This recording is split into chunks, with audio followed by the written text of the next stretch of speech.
acción que debemos de tener. Ahora se agrega que estamos frente a la amenaza de un fenómeno natural como un huracán que puede que impacte nuestro territorio. Hay alerta roja para algunas provincias y aún así, continuamos llevando este producto a la sociedad dominicana. Estamos construyendo, lo estamos desarrollando gradualmente y ya en una versión más nos sentimos altamente regocijados como decano de la Facultad de Humanidades por el apoyo que ha tenido de sus profesores, colegas, alumnos y otros sectores de la sociedad dominicana y a nivel internacional.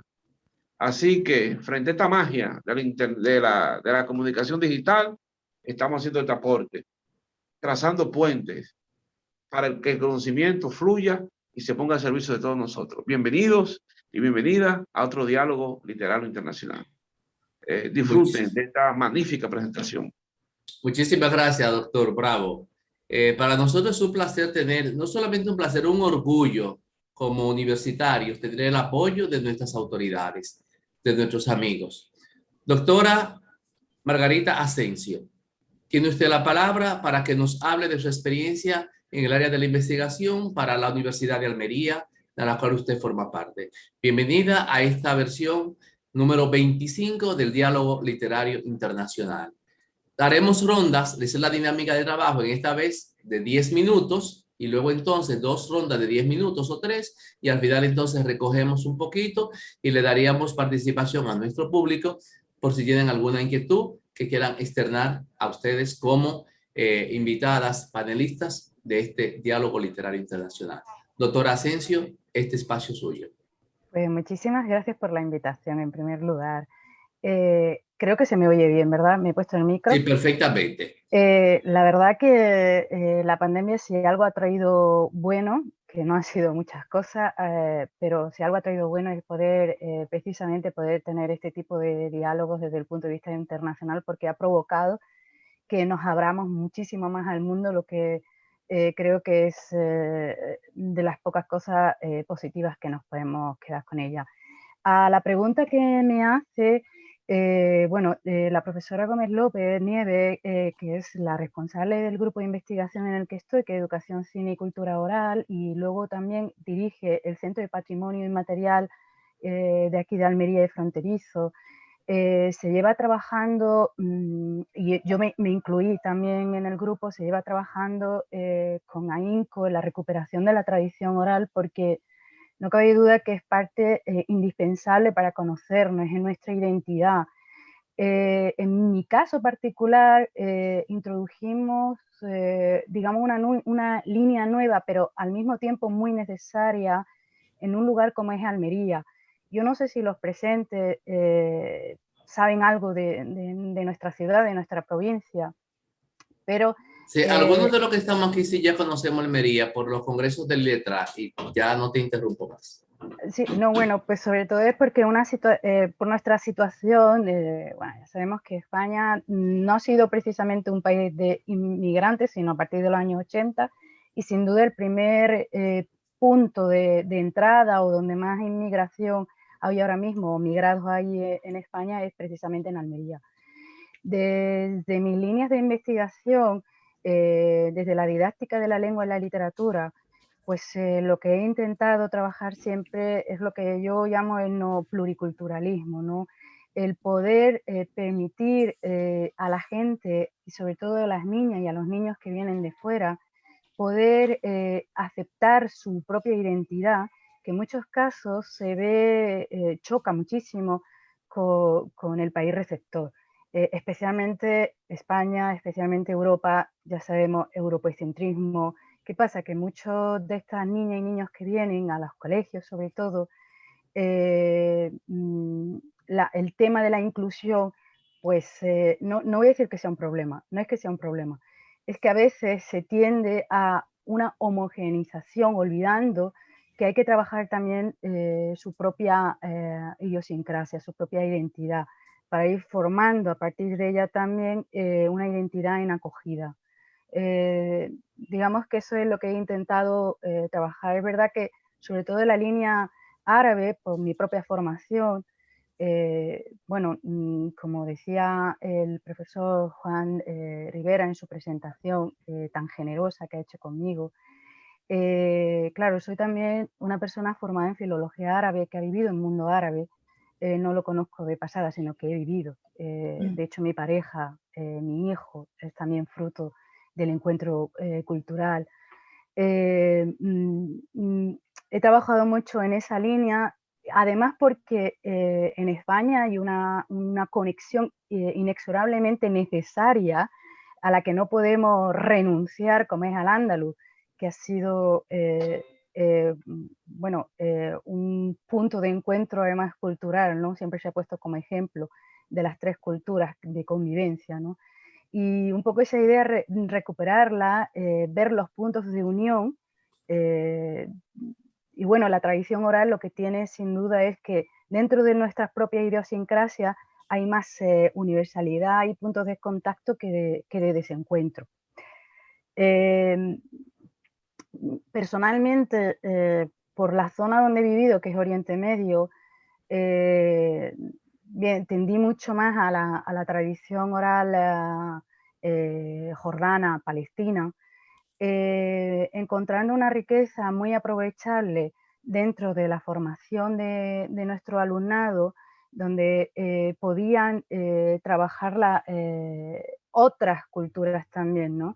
El hecho de además poder traerla en traducción y ver, por ejemplo, cosas llamativas en una última investigación que había hecho precisamente, esa imagen de la mujer que se tiene en la tradición oral en muchos casos, al menos la europea, es una visión bastante de mujer sometida, patriarcal, y sin embargo, cuando nos vamos a las tradiciones orales encontramos Sherazade, encontramos mujeres fuertes, mujeres con decisión, que obviamos en esta parte del mundo, porque como estás en el mundo árabe, musulmán, donde hay opresión, donde tenemos ese concepto de islamofóbico, arabofóbico también, que no nos permite ver más allá de nuestras propias narices y ver que hay culturas donde, bueno, hay mucho más de lo que se ve. Esto ayuda mucho al alumnado, bueno, si me extiendo me lo decís, ayuda mucho al alumnado poder trabajar su propia tradición oral en el aula. Vamos aprendiendo lengua, pero también vamos compartiendo nuestras lenguas y nuestra cultura y vamos construyendo una identidad, ¿no? Esa idea de interculturalidad, pero transculturalidad a la que deberíamos tender todos, ¿no? Y yo creo que la lengua y la literatura tienen esa riqueza y esas posibilidades que necesitamos explotarlas más, trabajarlas más en unión. De hecho, el trabajo de la profesora Araceli, que ella hablará también, ¿no? Nos sirve también pues, para ver esas tradiciones, esa tradición oral, esa cuentística, eso que de otra manera no llegaría, y es una pena, ¿no? Que, bueno, que a veces nos cerremos en nuestro propio grupo y no salgamos al exogrupo, hagamos una, una visión mucho más amplia. Luego, bueno, por concentrarme más en la parte de árabe y dentro de la tradición oral, era fundamental también un análisis de la misma. Yo misma recogí el material de mi propia investigación, lo he recogido yo etnográficamente con personas, por lo que me he tenido que enfrentar lingüísticamente a diferentes variedades del árabe. Creo que todo el mundo es consciente de que el árabe no es una lengua fácil, está el árabe estándar, clásico, pero luego están las variedades, y en las variedades también hay una idiosincrasia, hay una identidad. Reconocer también la propia tradición en su propia manera de expresión era fundamental desde el punto de vista lingüístico. Más allá de lo que además nos aporta esa tradición. No sé si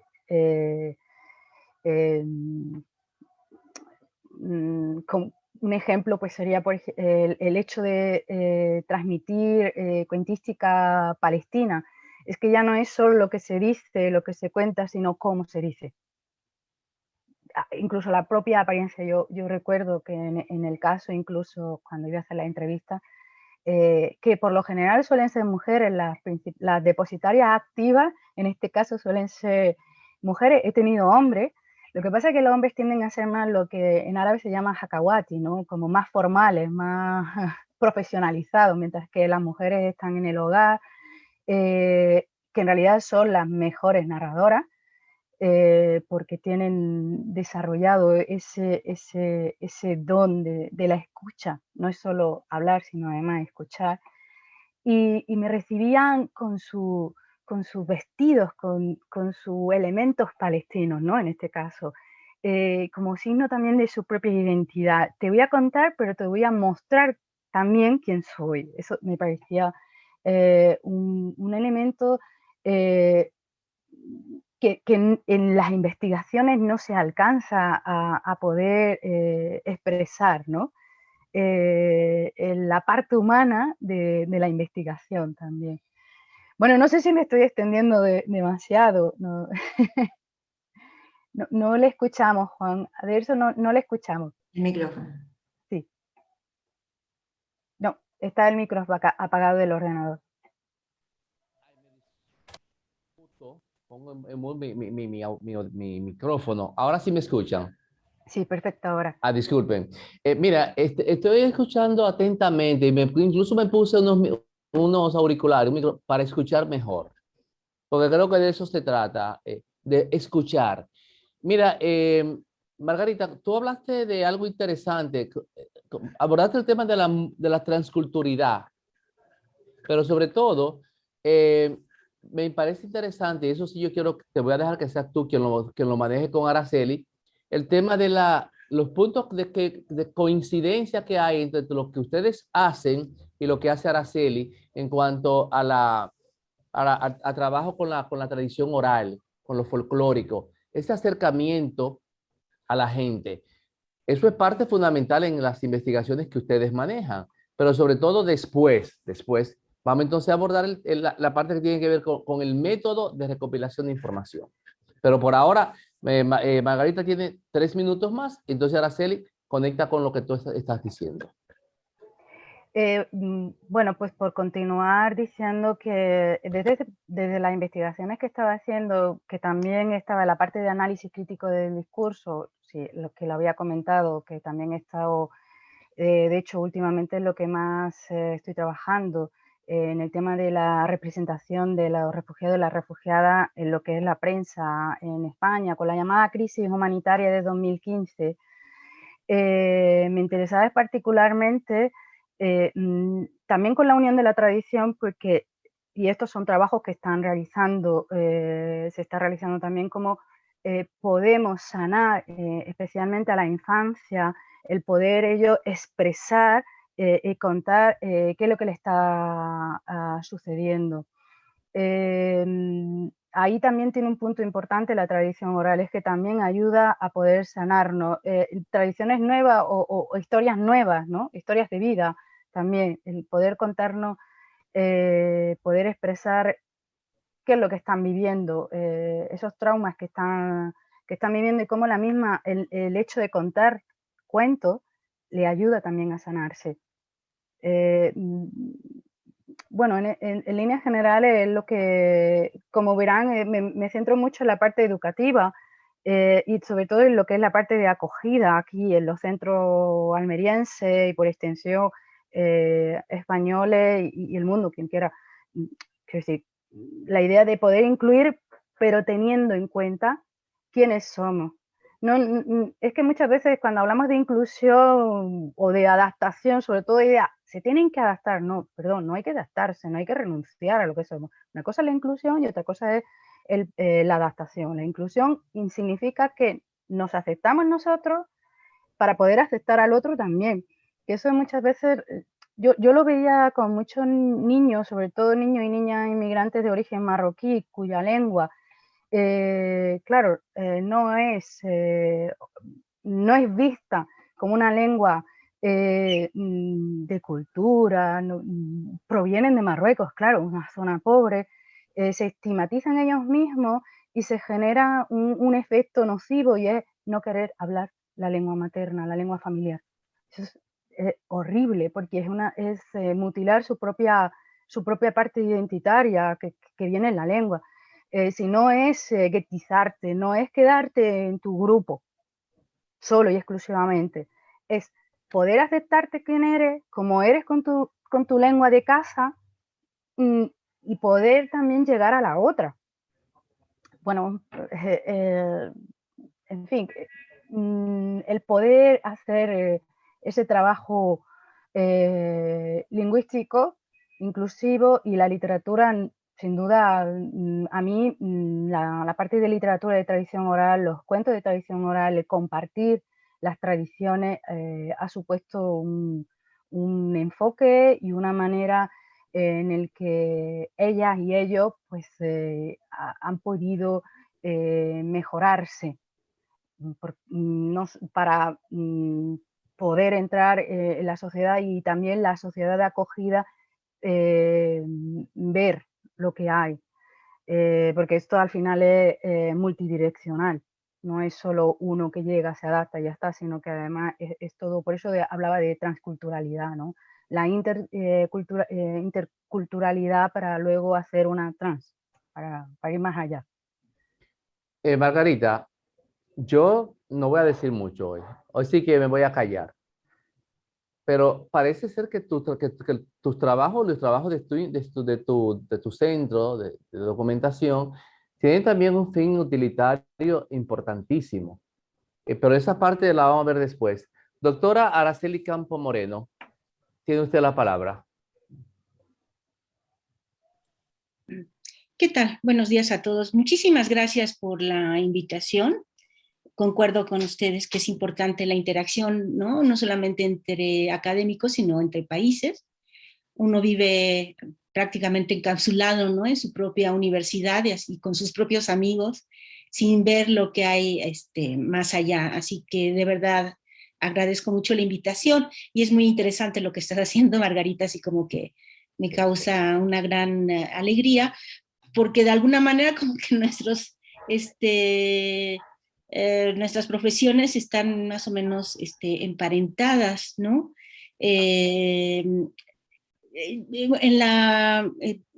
el currículum que dio el profesor Juan Aderzo, decía sobre la literatura no hispana. Bueno, porque yo hice esa especialidad también, como digamos la literatura formal, ¿no? La clásica, la aceptada, y está del otro lado la literatura que viene a resignificarse, a revalorarse realmente hace poco tiempo, ¿no? Que es la literatura que se expresa de manera popular, de manera oral, que no está en los libros, ¿no? Por ejemplo, si hablamos de poesía, ¿no? De los libros de poesía clásica, por ejemplo, lo que canta el común de la gente y que tiene que ver con una tradición muy antigua, ¿no? Entonces, pues qué maravilla, qué satisfacción conocer a alguien que tenga también el mismo camino. Y fíjate que no sé si tú conociste o supiste de Louis Cardaillac, un especialista en los moriscos. Y pues fue mi esposo, y juntos hicimos un trabajo sobre cómo se venera a Santiago Apóstol en México. Él hizo la peregrinación a Santiago de Compostela, renunció, se jubiló más bien a su centro de enseñanza y vino después a México, porque hay un contacto importante entre México y Francia. Y dijo, bueno, voy a hacer aquí una investigación sobre Santiago Apóstol, ¿no? Y entonces, hablando de adaptación, de riqueza cultural, como una tradición totalmente española, hispánica, se viene adaptando, sincretizando, que eso es también un fenómeno muy interesante, con las tradiciones indígenas, ¿no? Entonces, por ejemplo, en México descubrimos que más que el santo al que se venera es al caballo de Santiago, por ejemplo, ¿no? Y le llaman muy cariñosamente el caballito, ¿sí? Y la gente cuenta historias pues realmente maravillosas sobre la presencia de este santo y su caballito en los parajes mexicanos, ¿no? Y descubrimos, por ejemplo, que había algo así como 700 poblados patrocinados por Santiago Apóstol, es decir, es un santo importante, y como que era lo que podría haber sido un conflicto, más bien lo fue, ¿no? La imposición española, la imposición de un santo tan español, además relacionado con la conquista y con la reconquista en España, cómo se apropiaron las comunidades indígenas de ese santo y lo convirtieron en algo muy propio, ¿no? Entonces, por ejemplo, hablando otra vez sobre el caballito de Santiago Apóstol, resulta que en la mitología prehispánica son bien importantes los animales, ¿no? O sea, los dioses se convierten en animales, incluso tienen dualidad de animales, que Quetzalcóatl, por ejemplo, es la serpiente emplumada, es decir, la serpiente como un animal terrestre y emplumada como un animal del aire, ¿no? Y en el caso del caballito, ¿no? Pronto los evangelizadores, por ejemplo los franciscanos, descubrieron que a los indígenas les gustaba muchísimo los santos que están representados con animales, y claro, Santiago Apóstol les cayó súper bien, ¿no? Después lo relacionaron con un concepto que sigue vigente, eso es impresionante en México, que es el nahualismo, ¿no? Que es la capacidad de ciertos seres poderosos de transformarse en animales, ¿no? Entonces, que cuando veía, en las leyendas que cuenta la gente, cuando ve al caballito, pues en realidad también está viendo a Santiago, porque es el santo transformado en animal, ¿no? Entonces, pues el conocimiento de toda de esas tradiciones, en las que incluye obviamente la literatura oral, la literatura que cuenta la gente, pues es parte de nuestra vida cotidiana, que no la reconocemos tal vez porque no solamente no la hemos valorado lo suficiente, o bien es tan cotidiana que ya no nos damos cuenta o no nos preguntamos, ¿no? ¿Por qué, por ejemplo, es tan exitoso este santo con el caballito y por qué se representa más al caballito que al santo, ¿no? O por qué se le venera más. Y, bueno, ahí pues empezó este interés, y de ahí salió no solamente un libro, 2 libros y algunos artículos sobre esta tradición que nos pareció tan importante. Y luego, hablando otra vez sobre tradición oral, yo formo parte de un grupo de investigadores de la UNAM, que desde hace 20 años estamos haciendo una revista que se llama Literaturas Populares, Revista de Literaturas Populares. Y en esta revista, que está dirigida por una gran filóloga que seguramente ustedes conocen, Margit Frank, recoge toda la literatura popular, y por lo tanto también oral y también impresa, pero popular, tradicional, del mundo luso-hispánico, ¿sí? Y hay una sección dedicada a la recuperación que hacen no solamente la gente que estamos en la cuestión de literatura, sino por ejemplo los antropólogos, ¿no? Que si llegan a encontrar ese tipo de textos que son tan valiosos, tan ricos en información, y que para nosotros también obviamente lo es. O por ejemplo lo que hacen a veces los historiadores que se encuentran con esos textos, o los mismos alumnos a los que hemos encauzado. En el caso particular de la UNAM hay una carrera que se llama Lengua y Literatura Hispánicas, ¿sí? Para abrir, ¿no?, ese campo y que los chicos se interesen por toda esa literatura, y también hemos publicado algunos de sus trabajos, ¿no?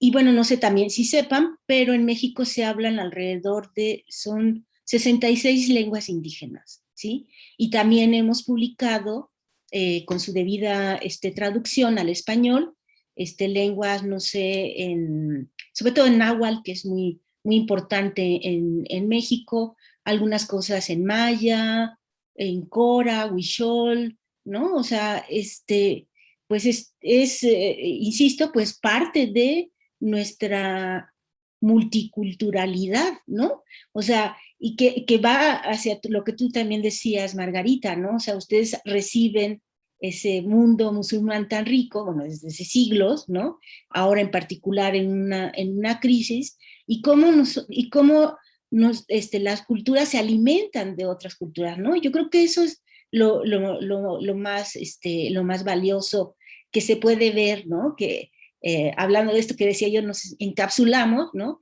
La apertura a todas esas otras tradiciones, ¿no? Al otro, ¿no? A los otros, es de una gran valía.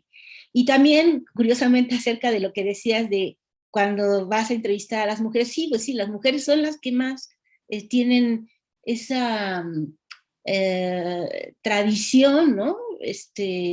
De contar, ¿no?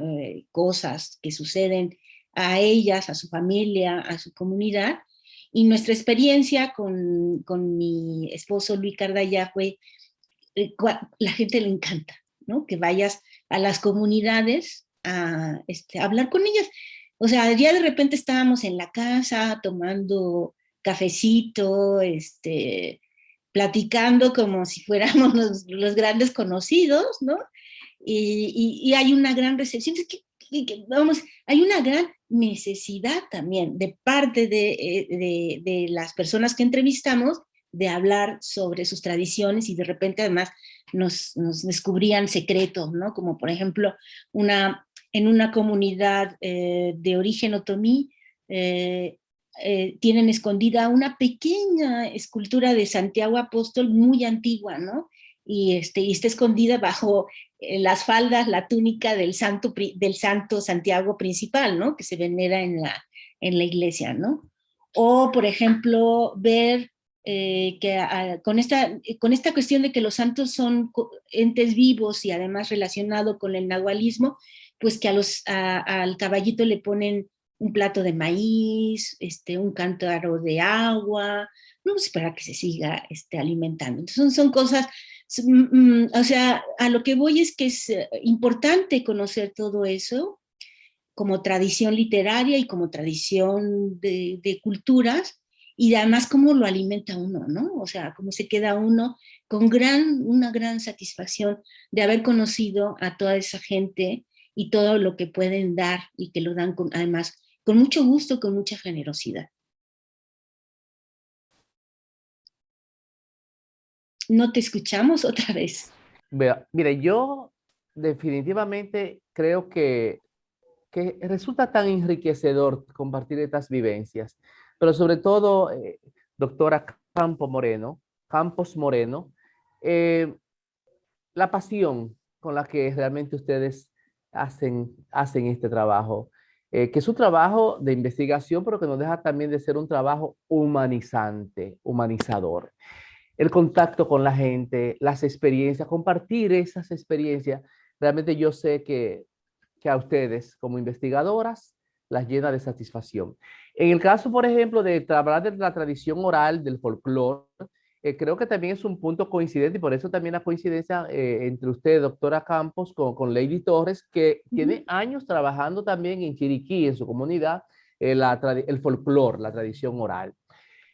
Hablemos entonces un poquito, doctor Asensio, de métodos de investigación, de estrategias, de cómo ustedes, ya desde el punto de vista ya de lo que tenía que ser el trabajo de investigación per se, la documentación, la recopilación de información, cómo lo manejan, y luego entonces viene la parte más importante, claro, todo es importante porque es un proceso, ya la parte de la difusión, de que la gente sepa lo que ustedes están haciendo desde su centro de documentación de la cultura y de la tradición oral.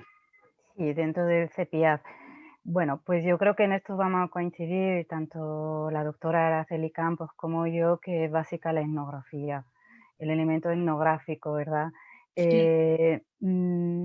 Es un trabajo, como usted bien decía, doctor Juan Aderso, que es fundamental la parte humana y la humanización también. Nosotros no investigamos números, investigamos personas. Eso es muy importante porque, y esto es la etnografía, ya solo que además lo comentaba la profesora Araceli, el acceso. De repente entras dentro de la parte privada, de la parte íntima de la persona. No es solo que sea la tradición oral de la comunidad, es que además es parte íntima de la persona que te lo está contando, porque al final también hay un elemento personal en ello, o por lo menos en mi experiencia. Claro, también la tecnología creo que ha ayudado muchísimo a la hora de la recopilación, dentro de la parte más técnica del método, ¿no? La tecnología ha ayudado porque hemos pasado de diarios de campo, anotaciones, a grabaciones en cassette, a algo más digital y también al uso de la videocámara y ahora pues hasta con el móvil. Cosa que es fundamental porque en el acto de contar no es solo la limitación de lo que se cuenta, sino el cómo se cuenta. Hablábamos de todo ese elemento paralingüístico, toda esta parte de la comunicación no verbal, que ayudan también a entender qué es lo que se está contando. Eso con respecto básicamente a lo que es la tradición oral, y por responderle la pregunta y la profesora, darle el turno a la profesora Araceli. Sí, claro, pues coincido con lo mismo. En mi caso, además, ha sido muy importante la fotografía. Me gusta mucho por una cuestión de hobby, de pasatiempo, la fotografía, y se ha vuelto también, la foto misma es un elemento de documentación, ¿no? O sea, no solamente es la grabación de lo que nos cuentan, sino también lo que nosotros vemos, ¿no? Las personas, en este caso, por ejemplo, en la investigación sobre Santiago Apóstol, era muy importante la representación por estos elementos que les decía, ¿no?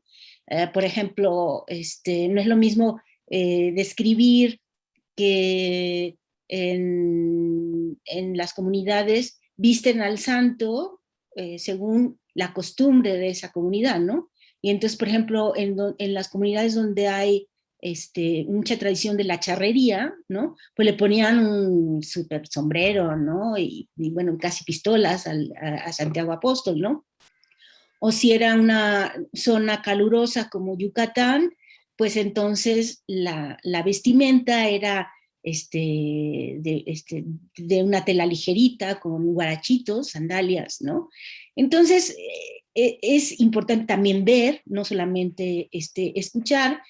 Y también quisiera hablar de otro grupo de investigación al que pertenezco, que se encuentra en Morelia, Michoacán, donde hay un centro de investigación muy importante y un laboratorio, se llama así, Laboratorio Nacional de Materiales Orales, que pues están haciendo también un trabajo de recuperación a nivel nacional de las tradiciones en México, y yo formo parte de esa investigación, ¿no? Entonces, recientemente me anunciaron que me van a poder dar una cámara de video de mucha mejor calidad que la mía, y que voy a volver de nuevo a las comunidades a donde había ido con mi esposo, pues para volver también hacia la gente, ¿no? Y decirles y contarles lo que yo hice también con la información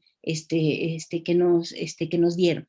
Que de hecho cuando íbamos, mi esposo y yo, él regalaba sus libros, ¿no? A las comunidades. Y esta vez va a ser en video, lo menciono por lo que dices, Margarita, porque es muy importante, ¿no? O sea, los gestos, ¿no? El tono de la voz, las facciones de las personas, cómo van vestidas, cómo se arreglan, el contexto también, ¿no? O sea, qué hay alrededor, ¿no? Del lugar donde estamos haciendo las entrevistas. Entonces, bueno, hablando sobre el método, pues ahí están las herramientas a lo que me estoy refiriendo, ¿no? Que son las cámaras fotográficas, las cámaras de video, y de que hay que tener una perspectiva no solamente de la literatura, sino de todo, ¿no? Lo que implica el contar y quiénes son las personas que nos están narrando algunas cosas, ¿no? A mí me agrada mucho que haya comentado lo de la fotografía. Es que, claro, mi marido es que es fotógrafo. Ok, no, otra coincidencia. Profesional. Y de hecho, Tenemos que conocernos. ahora mismo él tiene una exposición, un fotoensayo de su propia vida porque es refugiado palestino, Sí, de ok. 48. Bueno, ya saben que además se hereda.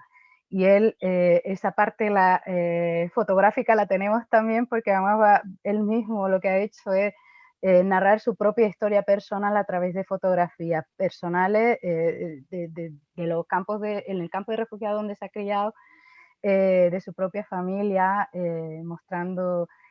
Y me ha agradado. Lo que pasa es que centrándome en mi trabajo más personal, que verán que estoy aquí acompañada de mi hijo que ha venido ya,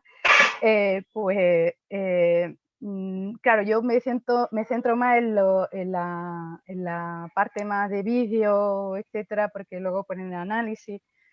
También la parte lingüística, la parte del audio es fundamental, y la parte de la comunicación no verbal, mucho más que por el tipo que yo realizo, no en sí la foto, pero sí que es verdad que a nivel, bueno, no me enrollo más.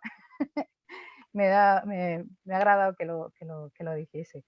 Y porque luego además una cosa que me parece muy interesante es que al final se convierte en todo un rito, un protocolo y un rito, y en sí, es que en sí mismo el narrar es ya en sí mismo un rito. Por eso todo el decoro con el que se prepara, el que llegue el investigador, la investigadora al espacio de narración, toda la preparación, no sé, además, bueno, pues la cultura árabe oriental es que es normal que se recepcione a la persona, se le agasaje del inicio, no solo con el té o el café, sino además con fruta, con zumo. Es todo, antes incluso de poder narrar, tenemos que pasar por una serie de estadios también para que te dejen formar parte, porque al final la investigadora desde el punto de vista etnográfico pasa a ser, es una observadora participante.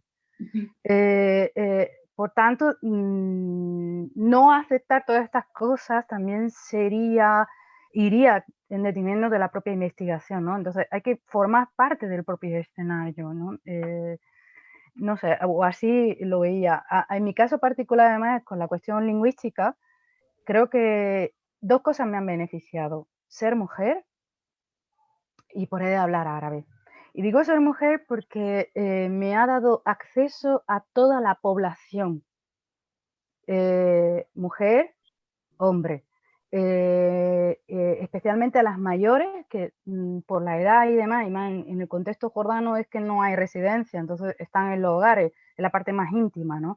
Me ha permitido poder acceder a ello, y evidentemente pues la persona que te introduce también, que yo creo que esto es fundamental en esta parte de la investigación, el que te conozcan y que te faciliten el acceso también a personas, bueno, en mi caso particular.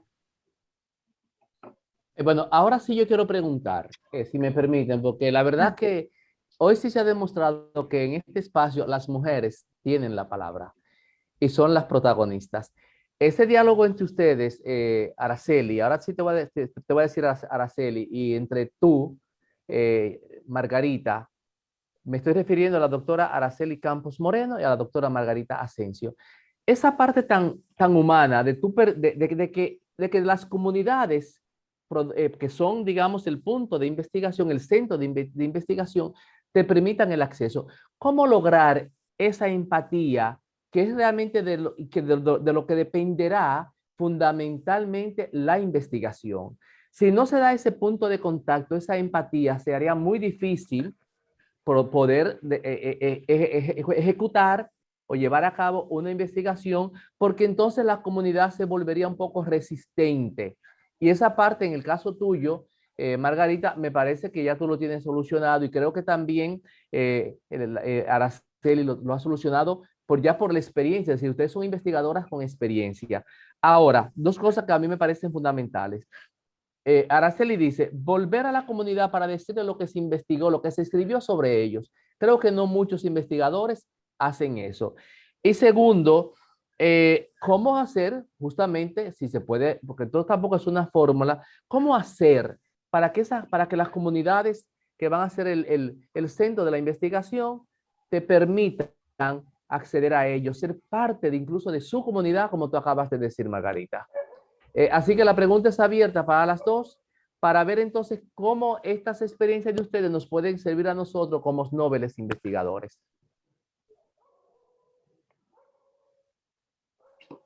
Pues no sé quién quiera hablar Tú primero. misma, Margarita. Bueno, Araceli, tú misma y después listo. entonces Margarita.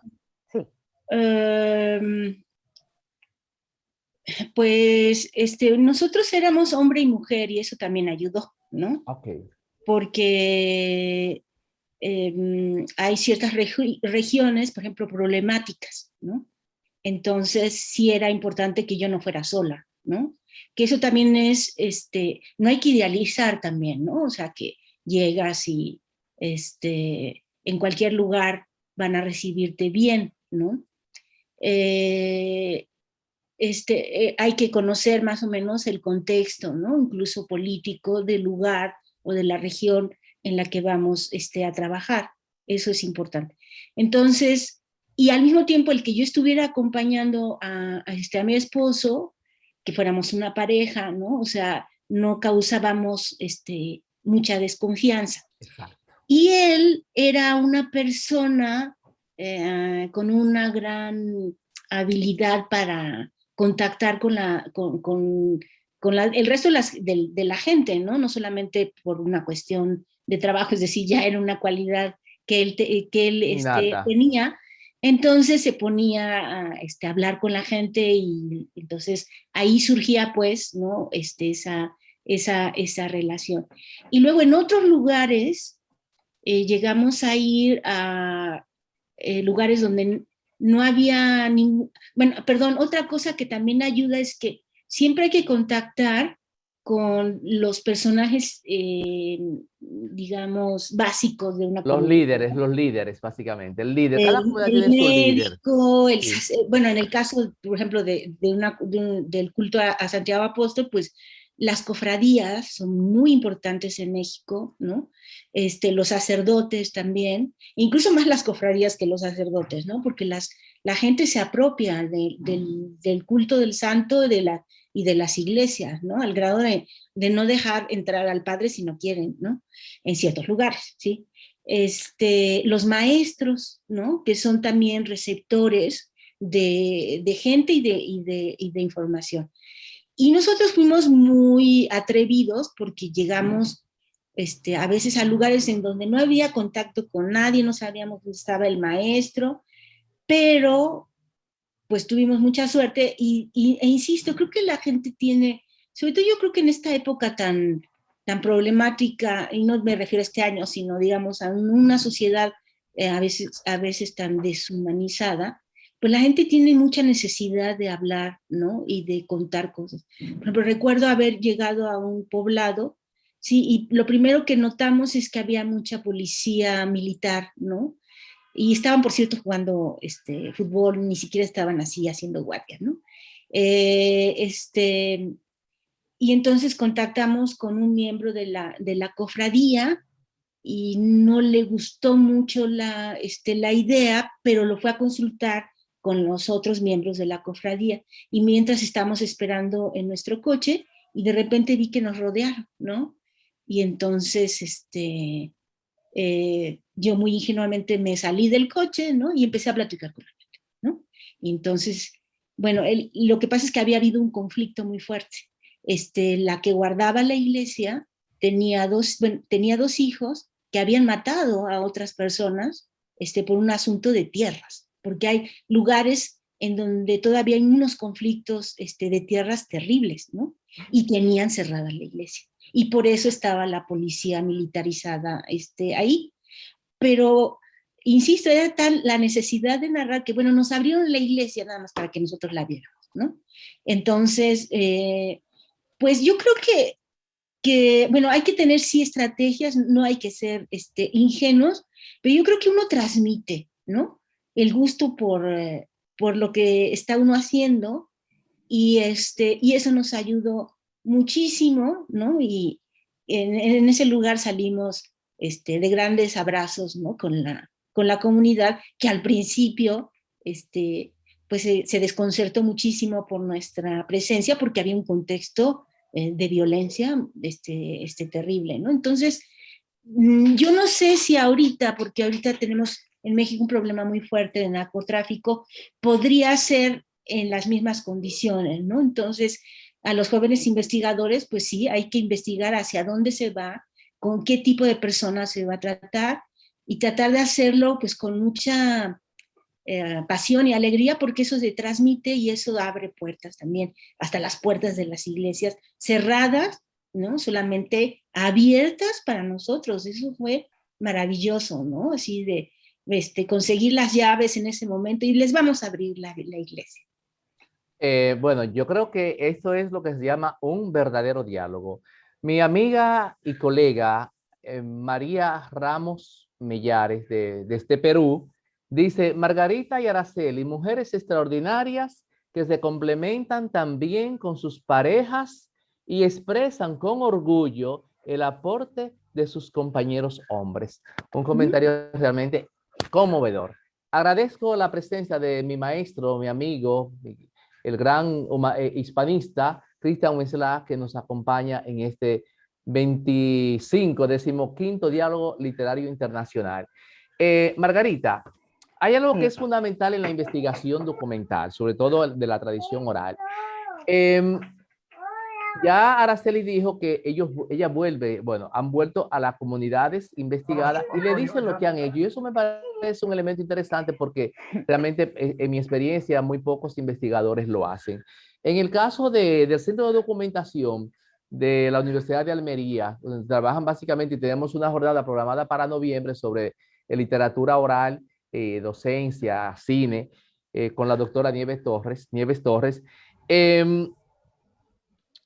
¿Cuáles son los aspectos, digamos, las áreas dentro de la parte que tienen que ver con, sobre todo con los grupos de inmigrantes o de migrantes que ustedes privilegian? Porque en esos grupos, contrario a lo que se da, por ejemplo, en Panamá, República Dominicana, en muchos países del Caribe, se trabaja mucho la santería. La santería es un elemento importante para el folclore y la tradición oral. Pero en el caso por ejemplo, de comunidades árabes, por ejemplo, yo asumo que es imposible hablar de santería con ellos, pero sí es importante, por ejemplo, otros elementos que son interesantes cuando se habla de investigar su cultura, sobre todo desde el punto de vista lingüístico, desde el punto de vista incluso etnológico, que básicamente la parte en la que tú te centras. Pero hay otro elemento que a ti te haya resultado interesante, que haya podido descubrir en tus investigaciones con esas comunidades. A ver, bueno, claro, aquí se juntan varios tipos de investigaciones dentro del CEPIAF que dirige la profesora Gómez López. Ella que sí se centra mucho más en la parte española y almeriense. De hecho, lo que está haciendo es trabajar mucho el tema de la leyenda y llevarla también al cine.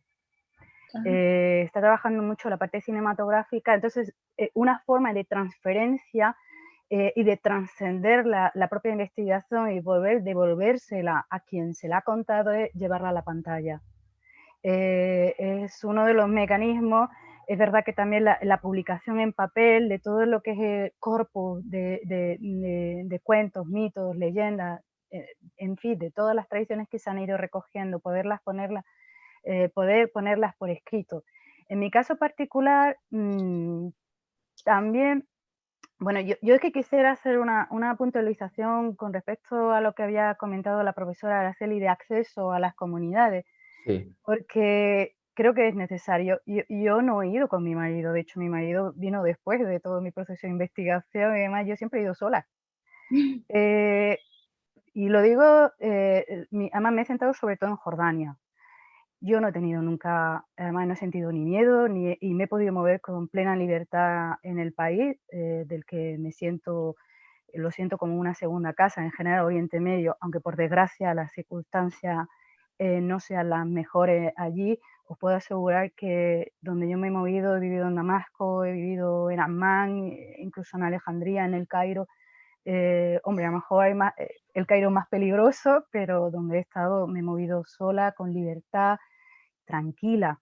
De verdad, yo he llegado a los hogares sin ningún problema. Es verdad también que en el caso jordano, creo que también aquí una cuestión, queramos o no, de estatus. Era profesora en la universidad y la mediación es muy importante. He empezado a acceder a través de mis propias alumnas, que ellas me han querido llevar a sus casas, a conocer a sus familiares, y ellos que al principio se extrañaban porque nos interesásemos por ellos y por sus cuentos y por sus tradiciones. Lo primero que les llama la atención es el extrañamiento. Lo mismo que sucede aquí en Almería, el extrañamiento de, pero esto, si esto no es nada.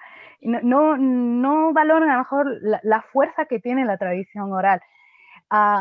Luego, además, claro, pensad que la población jordana, más del 70% es de origen palestino, refugiado, por lo que al final, quieras y o no, te cuentan también su propia historia personal. Ya no es solo las tradiciones, sino que se introduce también el elemento. Hablando de santería, no. Mundo árabe de santería en sí no, pero sí que hay elementos mágicos, sí que hay una serie de elementos, el ghul, por ejemplo, los jinns, el jinn, que es lo que la tradición conocemos como genio, ¿no? El genio de la lámpara de Aladino, en árabe es un jinn. Sí que existen. Son además elementos preislámicos que han pervivido dentro del Islam también. Más o menos agudizados según las zonas, es mucho más presente el elemento jinn, porque también está la tradición amasí, bereber, en la parte occidental árabe, que a lo mejor la parte oriental. También depende de las zonas. Claro, el mundo árabe es tan grande y tan extenso que va cambiando también la isa, pero sí que hay elemento jinn. Al final, cuando tú entablas una conversación, en ella, el elemento también, a ver, una persona nota con quién habla, porque transmitimos, y poco a poco que vas hablando, te van conociendo, se van abriendo. Sí se sienten a gusto, ¿no? Porque además yo creo que el elemento fundamental de la investigación al final es que todos nos sintamos a gusto. Y por eso decía que se provoca ya hasta una fiesta, es como un rito. Yo ya he terminado de fiesta, os lo aseguro. He terminado cenando y diciéndome, te tienes que quedar a dormir. Y yo, no, pero ¿qué me tengo que ir a mi casa? Mañana trabajo. Y eso es muy...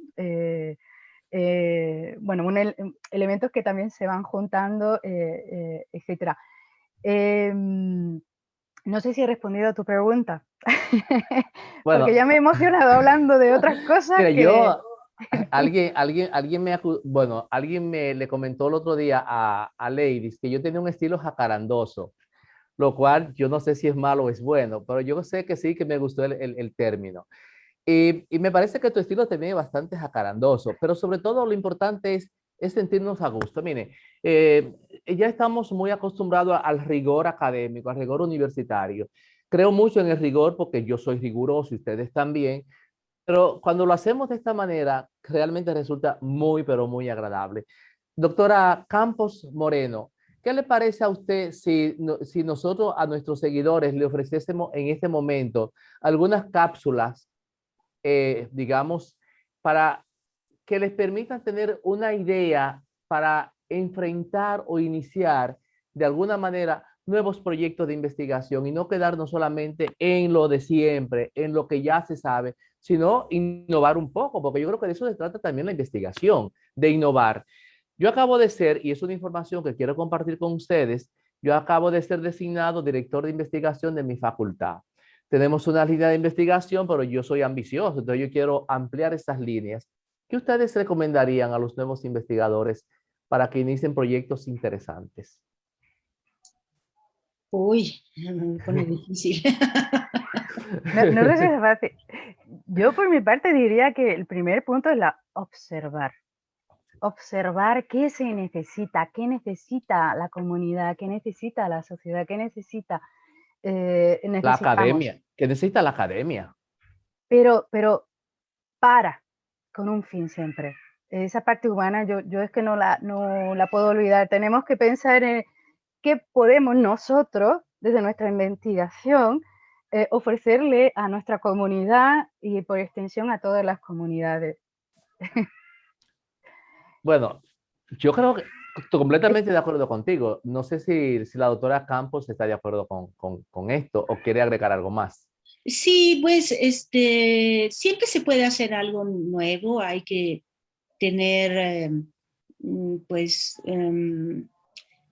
apertura, ¿no? Un Sí, pensamiento de apertura. Por ejemplo, pues yo puedo dar un ejemplo, ¿no?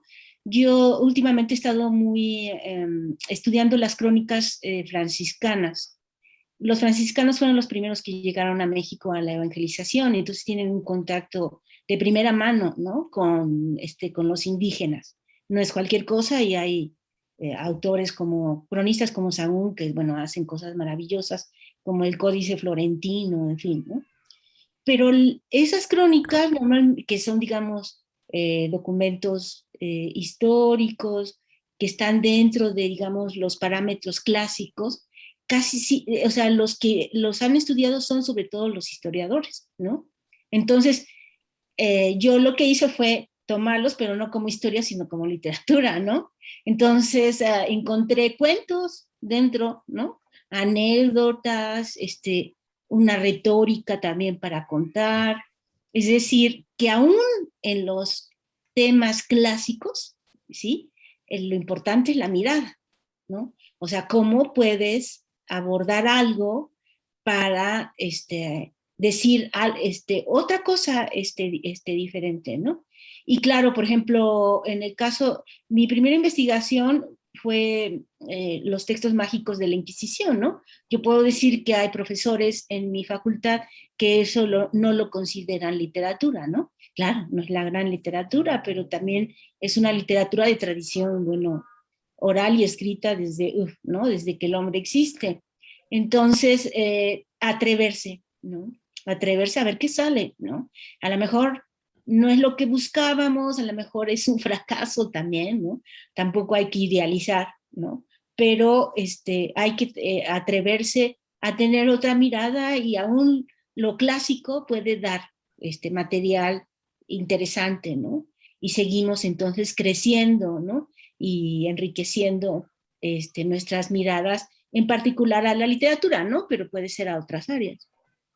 Yo a colación Mira, también, Margarita, sí, Margarita, yo las escucho a ustedes y me da trabajo interrumpirlas. Gracias a Dios que ustedes son tan puntuales.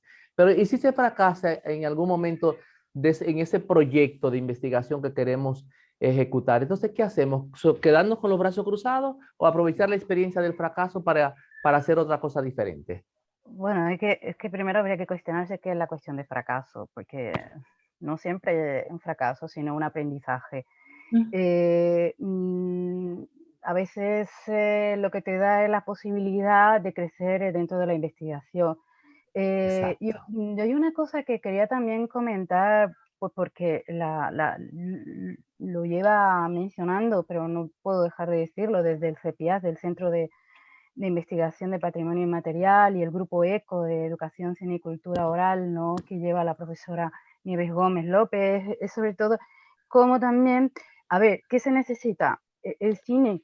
El cine es fundamental también como un mecanismo de apertura. Yo decía de lo de observar, pero también poder llegar a la gente y entonces utilizar también esos mecanismos, no solo el papel, las revistas académicas, sino otros formatos como el cinematográfico que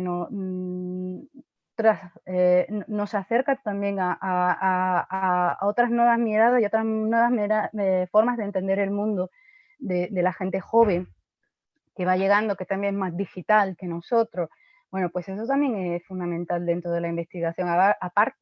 Muchas veces la parte divulgativa en el mundo académico se le mira como por encima, y dice, no, es que esto no tal, ¿no? A veces cuando se hacen, no sé, documentales y cosas, no todo el mundo lo mira como una parte académica cuando lo es. Lo que pasa es que es otra mirada diferente y una manera de llegar a otra gente que no llegaríamos.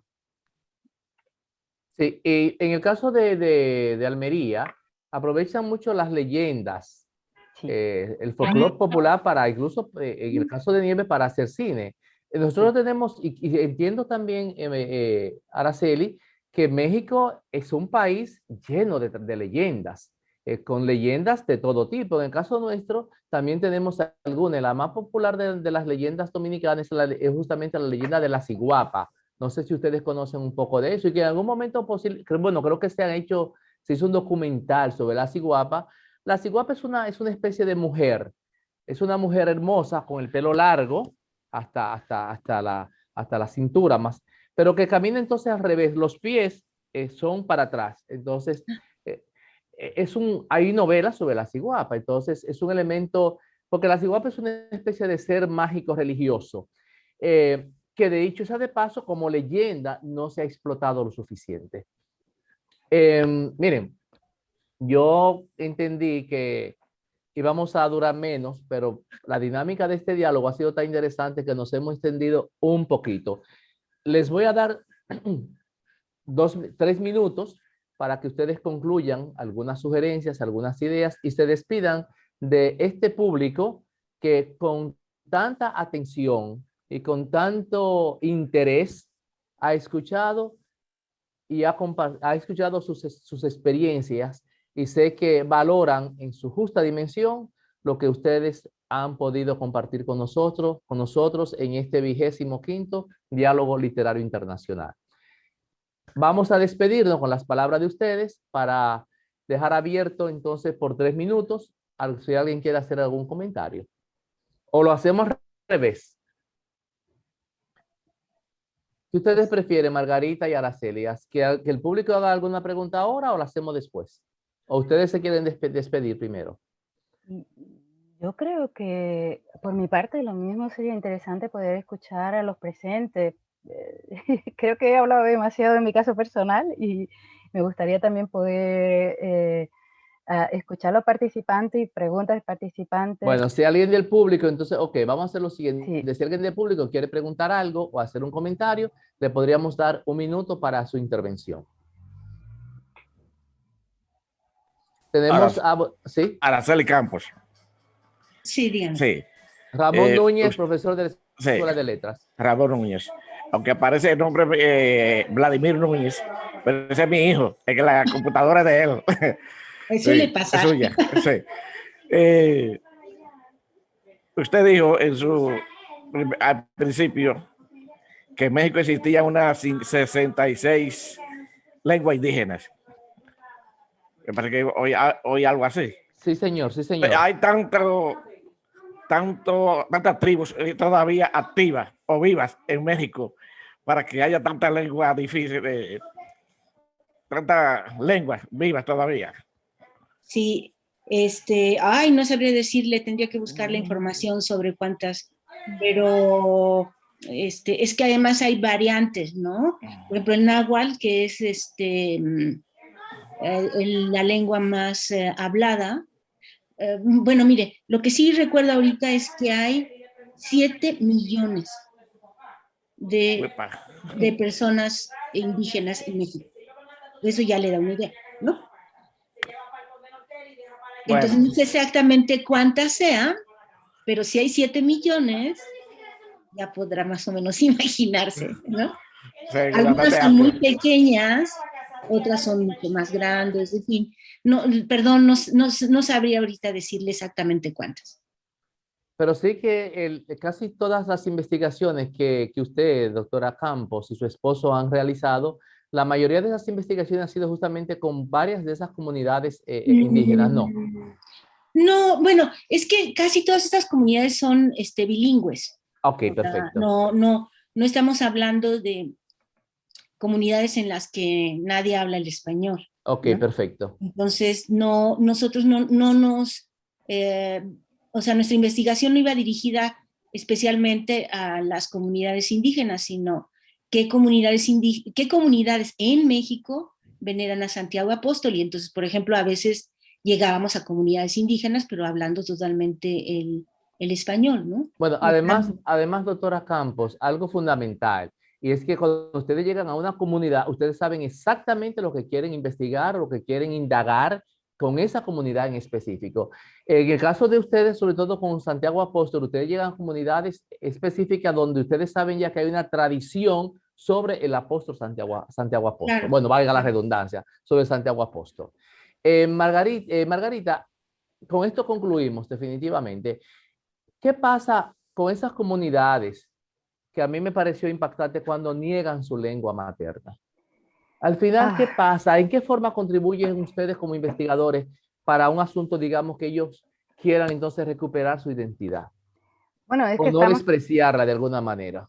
sí, bueno, claro, con el fenómeno migratorio en España es más reciente, entonces estamos con esas primeras generaciones de hijos trabajando, no sabemos hacia dónde vamos a ir, pero sí que lo que se está trabajando ya desde lo que es la parte de poder poner en contacto las culturas, la parte de tradición oral, la parte tanto en español como la foránea, ver los puntos en contacto.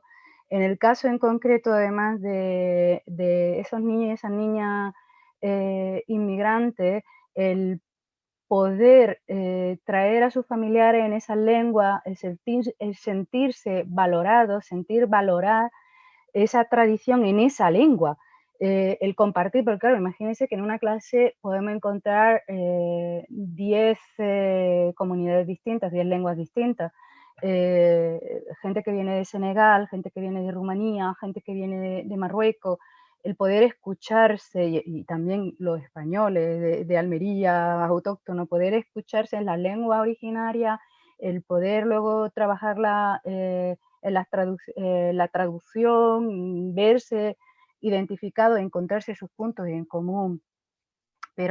Y eso le ayuda en la autoestima personal Sí.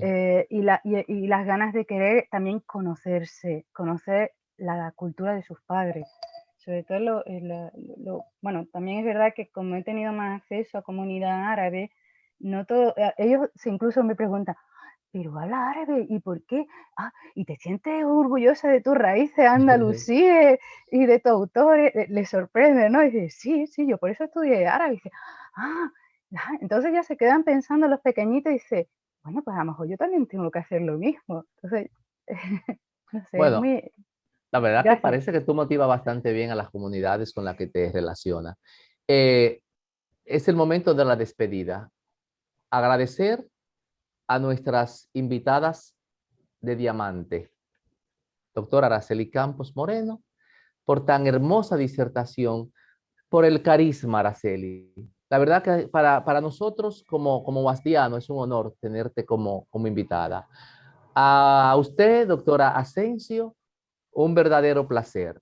La verdad que no nos equivocamos, como dijo nuestro señor decano, de seleccionar a nuestros invitados, a mis amigos que nos acompañan, a todos ustedes por estar con nosotros. Doctora Araceli, despídase del público y la doctora Margarita Asensio también, y con esto cerramos esta versión número 25 del Diálogo Literario Internacional. Pues muchísimas gracias por la invitación y los animo a que sigan haciendo este tipo de encuentros que son tan enriquecedores, gratificantes, agradables, en fin. Muchas gracias a todos por su presencia. Doctora, Pues muchísimas gracias, doctora Campos. yo me sumo a las palabras de mi compañera y yo creo que de aquí va a salir incluso una amistad. Sí, sí, sí. Agradecer al doctor Juan Aderso poder darnos este espacio de diálogo a su universidad, a su facultad. Y bueno, el poder crear este cosmos, estas constelaciones dialógicas que nos unen, que nos deberían unir más como investigadores, y gracias también a la tecnología y en parte también a la pandemia que nos ha dado esa posibilidad de ver la innovación, de crear desde el punto de vista diálogos más internacionales. Muchísimas Gracias. gracias y desde ahora les invito a que se animen a participar en el 5º Congreso Internacional de Lengua y Literatura en la Costa el cual será desarrollado en la semana del 7 al 9 de octubre, con motivo del aniversario de nuestra Universidad Autónoma de Santo Domingo. El tema será modernidades. Si quieren participar, desde ahora ya tienen las puertas abiertas para que sean parte de los proyectos que desarrollamos desde la Cátedra de Historia de la Literatura de la Escuela de Letras, desde la Dirección de Investigación de la Facultad de Humanidades de la Universidad Autónoma de Santo Domingo. Muchísimas gracias por estar con nosotros. Ha sido un placer y solo pido muchas bendiciones para amigos tan queridos y tan respetados como ustedes. Feliz fin de semana y feliz sábado. Gracias. Gracias. Gracias. Bien. La dos. Gracias a los maestros de la escuela. Gracias que a nos acompañan. todos. Felicitaciones. Un abrazo. Muchísimas de gracias, Susana, Bien. desde Argentina. Gracias, me parece que mujeres. estaba por aquí el Gracias por amigo estas presentaciones Rubén Darío muy interesantes. desde Colombia, Rosario Tapia desde Nagua, mi pueblo, mi segunda patria. Yusepa Grande, muchísimas gracias. María Ramos Mellares, Cristian Winsla, Jacqueline Pimentel. Muchas gracias, un abrazo. Un abrazo, nos vemos de luego y sigan adelante con esta misión tan importante que es la docencia y la investigación. Un gusto. Muchas gracias. Un abrazo. Un beso. Un abrazo.